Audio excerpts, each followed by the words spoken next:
This is Joe Pugh for IFLTV. We are here in Istanbul, Turkey, at the Rixos Hotel at the end of a great couple of days with IBA, the golden era.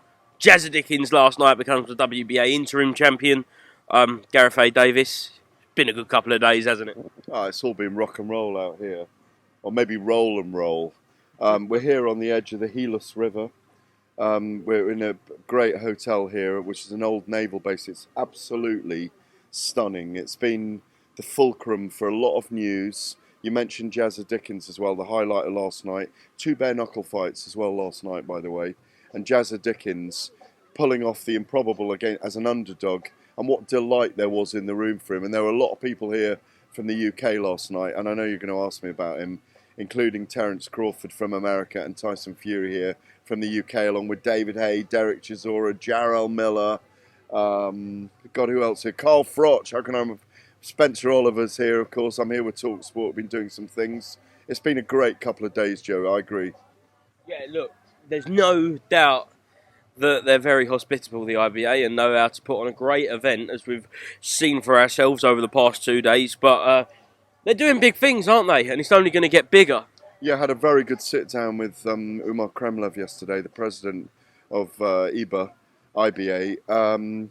They are, for me, they're positioning themselves as a 360 combat sports organisation. They had the bare knuckle last night, as I say. They've 5 gloved fights.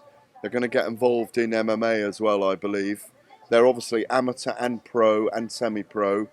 So this is the old AIBA, of course.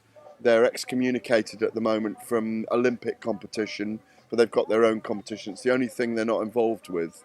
And speaking to Umar Kremlev yesterday, I don't know if it's fully his vision, but by the way, yeah. Thank you. Thank you, sir. You caught me on a day off, Joe, so I'm having a margarita. Hang on, no, I'm not having that. We was having margaritas on Monday, and that was definitely not a day off. I don't remember Monday. Hang on. What Just, day is it? I think it's Thursday, but No, I'm it just, is Thursday. I'm joking. I'm just going to pay for this. Thank you, people sir. will now think I get paid in margaritas for my IFL interviews. Absolutely not. No, just Cheers, Gareth by the way, picked up the everybody. bill yesterday. Enjoy the heat wave, everybody. I did pick up your bill yesterday. Enjoy the heat wave, everybody. We're enjoying it here. Thank you, mate. Thank you. Yeah, cool. That's when they've charged me about £2,000 for a margarita and I think an it's FS. about 25 quid, actually, but That's fine, mate. Thank you That's very fine. much. That's fine. Enjoy the margarita. I will. Yeah, let's get into What which. can I finish Go on, about yeah, Kremlev? cool. I sat down with TalkSport for Kremlev yesterday. It's on the YouTube channel.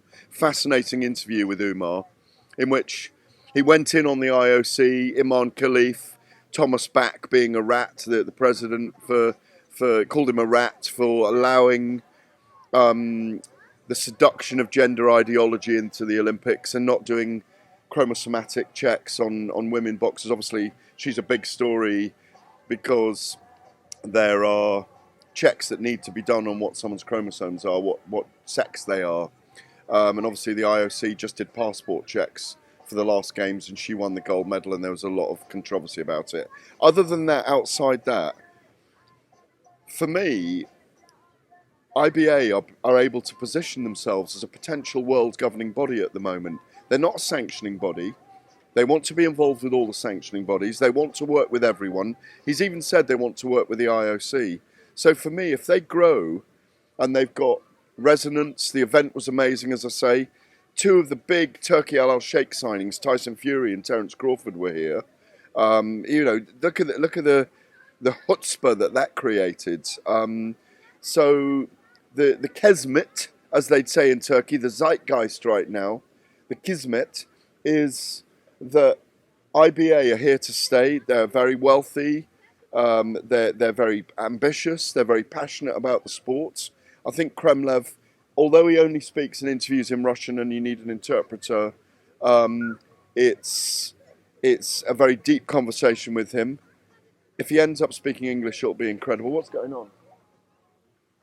We could just see Spencer Oliver Okay, Spencer just Oliver's alive. perked up And on, on his balcony. Okay, well that's good because it's about 12:30 in the afternoon. That's good. But we did have a good night out last night after the fights and the dinner. So I think what they're doing, they created a lot of noise around this event. A lot of boxing dignitaries, very global, very international, coming together with people, and it was a pleasure to be here. And it's going to be fascinating to follow the journey and to see what they actually managed to pull off. Certainly will be, and roll on the next event if it's anything like this. Now, Tyson Fury, as you said, he was here over the past couple of days, and for anybody who hasn't seen, it's been a bit of a roller coaster of information. He done a media scrum yesterday where he started off the 7-minute kind of interview by saying he's happily retired, and then said he'll come out of retirement for an Usyk trilogy. I then done an interview with Spencer Brown where he said he's got to speak to his family, but ultimately he is the boss, and there is a 3-fight deal in place for Tyson going into 2026 with Turki Al-Sheikh. Yeah, I think I'm with you on all that information. I've been with Tyson myself this morning. I pinged you a photo of me with him just now. Had a long chat with him this morning, and I've been talking. I talk to Spencer Brown all the time, but yeah, that is my understanding. Obviously, he's here, and Terence Crawford's here. Like I say, they're big Turki Al-Sheikh signings, aren't they, or have been? And maybe it just lit a fire under Turki Al-Sheikh to get Tyson Fury involved, and maybe it's... Look, I think, here's my understanding of it. I agree with everything you've said. That is my understanding as well, that there have been talks about a 3-fight deal, a warm-up fight, a fight with Alexander Usyk again. People go, what, he's lost to him twice, but that is a doable fight. Alexander Usyk has to fight Daniel Dubois first on July the 19th at Wembley, that we're really looking forward to. And obviously the other obvious fight there is Anthony Joshua. So Fury's back in the game. I don't think the T's are crossed and the I's are dotted yet. That's my understanding this morning from speaking to them. Nothing's signed yet. They're teasing, as I spoke to you before around Derek Chisora yesterday. There's a lot of teasing going on right now, but I think my feeling being around Tyson this morning is that there's a fire lit under him again. He's been enjoying himself. He's been on a bit of a tour. He's been out with the wife and they've had a beautiful time in Italy. He's been to Monaco. He's schmoozed with the stars. I saw him with Naomi Campbell at one point yesterday. She was out here as well. I mean, amazingly. You were gawping a little bit. You're like a rubbernecker out on the red carpet with her last night. That's not true. Mind you. I mean, like, I've never seen a man's face so stunned.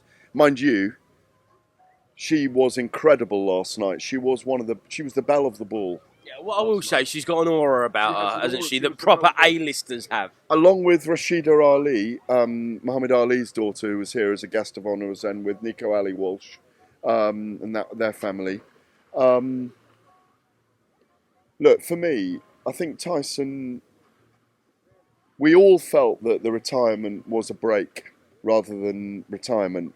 And him being here with IBA as a guest, they were on stage for 2.5 hours yesterday. I talked about that. He got rinsed up there on stage. I think it probably just, as I say, lit a fire under Turki Al-Sheikh to get things moving as well. And from my understanding, they've had talks. Tyson has verbally said, I want to come back. Nothing's signed yet. There's a lot of noise around it today. A lot of people jumping on the moving juggernaut, if you like. But they need to break the juggernaut, fill it up with diesel, get the deal signed, decide on the venues, the locations. Obviously, Usyk, we can't really talk about a third fight yet because who knows what's going to happen with Daniel Dubois. But I think it's good news for boxing. It's good news for Anthony Joshua. It's good news for Tyson Fury. It's good news that Turki Al-Sheikh wants to get him signed. And it's good news for boxing in general, in my view. Yeah, look, whatever way you look at it, Tyson is going to want a third fight with Alexander Usyk because he believes he won the first 2 fights. I want to kind of get your opinion. Think he won the first 2 fights? No, I laughed yesterday because he exaggerated. He said, I've watched the second fight with Usyk 250 times and I won by 5 rounds. I had Usyk winning by 2 rounds. I had Usyk winning the first fight by 1 round. They were close fights. The second one was more of a technical chess match. We wanted Tyson to go out there and smash Usyk and be that big aggressor that he was in the second Wilder fight, in that second fight with Alexander Usyk last December. It was only last December. He's only been away 6.5 months, you know. Anthony Joshua's been away 9 months, incredibly, since September against Dubois. So they're probably both going to need tune-up fights. But I can't disagree with you. The fight that Fury is chasing is the one with Usyk. Because that's the one that sticks in the craw with him. That's the one that he feels he's got to avenge. And that's what great fighters are like. Do you think he's playing down the Joshua fight? Or is it genuinely tunnel vision on Alexander Usyk and the man who took away his own? Well, his legacy... It's a massive fight in the UK, Anthony Joshua and Tyson Fury. Even though a lot of people think it's a fight that... in some ways is past its sell-by date. I don't agree. I think it's still fresh. If they do it in a year and a half's time, it's not as fresh, and it may be past the sell-by date by then. But no, I think whenever I've spoken to his management team, they always mention that he still goes on about wanting a third fight with Alexander Usyk. You know, you speak to them again. I'm not fibbing here. He does. He's got that in his mind. He wants to go back against Usyk. And look, if Usyk has a really difficult fight, a tough fight against Daniel Dubois,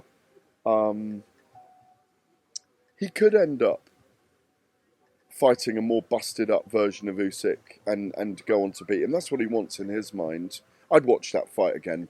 There were 2 great fights. The first one was brilliant. The second one was, they knew each other well, and you know, Usyk commanded that second fight. As I say, for me, he won by 2 rounds. But I'm just pleased Fury... I don't want Fury to go yet. I mean, as you know, I spoke to him this morning for 20 minutes in the lobby, and it was great to see him, catch up with him. It was not an off-the-record chat, but it was just a chat. And as I said to him, you know, I love it, you're back in the game. And he's back in the game. Yeah. Someone who was meant to be here this week was Anthony Joshua. Well, that would have been amazing. I know that they have been in the room. Yeah, he was at the Matchroom relaunch. 3 lines. Who designed that? Three lines. Was Eddie... Not a fan? No, I'm teasing. Listen, the Matchroom are brilliant. But I was just teasing Eddie, like, what did he do? Squiggle 3 lines on a bit of paper, on the back of a business card, back of a fag packet, and say, right, design that. Look, they're a brilliant company. I've known Barry for a long time, and I think Eddie's brilliant at what he does, and the staff are amazing there. But that's why I understand Anthony wasn't out here, because he went to the Matchroom relaunch. If he'd been redesigned, if he'd been out here, it would have been incredible. Yeah, that's what I'm saying. I reckon he'd have been out with us till 5 a.m. I certainly hope so. Yeah. But they've only been in close proximity a very few amount of times. Back in the day, in the Sky Gloves are off around the table. I know Marbella. They saw out the car window. So it would have been great to see them and maybe have a chat. I'm not saying they were going to face off or even kick off. Tyson Fury would probably put his arms around him and give him a big cuddle like he did with Tony Bellew at the football game the other day. Tyson's like that in person, and Anthony's a gentle giant as well when you run into him. Listen, if they'd been out here, that fight probably would have got made. I remember when Manny Pacquiao and Floyd Mayweather ran into each other at a basketball game, and they met in the green room a couple of hours later, and like the people around them hadn't been getting the fight together, who were managing them. Once those two sat in a room together, they said, should we do this? We waited too long and the fight gets done. So, yeah, it was a shame he wasn't here. He was Oscar Bevis. Finally, at 12:30, he's woken up. Actually, no, just round up on Tyson Fury. We're going to see the Usyk fight, we're going to see the Joshua fight, and we're going to see maybe one before that just to get him rolling again. Yeah, I think so. They're talking about 3 fights. Tune-up fight. Well, people are going to hiss and boo at this point. Someone maybe like a Kubrat Pulev or I want to say a Jarrell Miller. Jarrell was out here. Jarrell. See, Fury's fought everyone really, apart from Joshua. What I do want to say, about Joshua. Why are Joshua and Wilder not screaming for each other? Yeah. And I'll tell you why. Because Joshua wants to fight Fury. Definitely. Two people who were here this week I want to ask you about, just to finish up, Gareth. One, Carl Froch. See you and him. Did you go on his channel this week? No. No, but It's all love with you and Carl, really. No, it is. It is. He was a bit upset. I've been trolling him recently, remarkably. No, it's always great to see Carl. Congratulations on your 48th birthday last night at the gala dinner. The singer did sing "Happy Birthday" to Carl. Got his name wrong though, didn't she? Did you? Called him Tony, I think. But I've been trolling him a little bit this week, saying about his jealousy with Anthony Joshua and how he would have fought on and how he's a big troll. But no, it's always great to see Carl. He looks very well, and he's starting to become part of the crew, isn't he? He actually is. Yeah, we had a great time with him in the last couple of days. Last one, Conor Benn was here. I spoke to him, very up for the rematch on the 20th of September. I know you had a little chat with him. I know some of it was filmed. Yeah, all good with you and Conor? Oh, I forgot about that, yeah, all good with Conor. Been good with Conor for a while. Conor's just got a bit of an issue with some of the channels I work with because of the way things are broadcast. But and he's got that, it's stuck in his craw a little bit. But listen, I did ask him about whether they would give any leeway to Chris Eubank Jr. He said, no, of course not. He's getting 10 million for it, 8 million for it. Not giving him any leeway at all. Fight's on. You know what I thought about it. One and done for me. They can't do better than they did the first time. But, when there's massive money on the table, boxing's a business as well as a sport, or more of a business at that level than a sport. And so, the boys are going to get it on September the 20th. I'm hearing it's more likely Wembley than Spurs right now. That's what I'm hearing. I can't confirm that, but they reckon they might do bigger numbers than Carl Froch at Wembley. 80,000, wasn't it? Just might have been, I can't remember. We never get a reminder of that, like an alarm call, do we? But I hope Jake Paul calls him soon so he can beat him up. He got upset about that as well, but he didn't get upset, I'm joking. Conor was out here. Good to see him. Resolute, looking forward to his fight with... He's looking forward to his fight with Chris Eubank. He'll be going to camp in a couple of weeks' time. It's not that far away, It's not that far away. And when you think that we've got Terence Crawford, who was out here, of course, and Canelo Alvarez the week before that, it's going to be a very busy start to September. Cheers. Cheers, Gareth. Thank you very much for speaking to IFLTV. All good. You got any words of wisdom for the IFL viewers before we let you go? It's all love, baby. Peace out.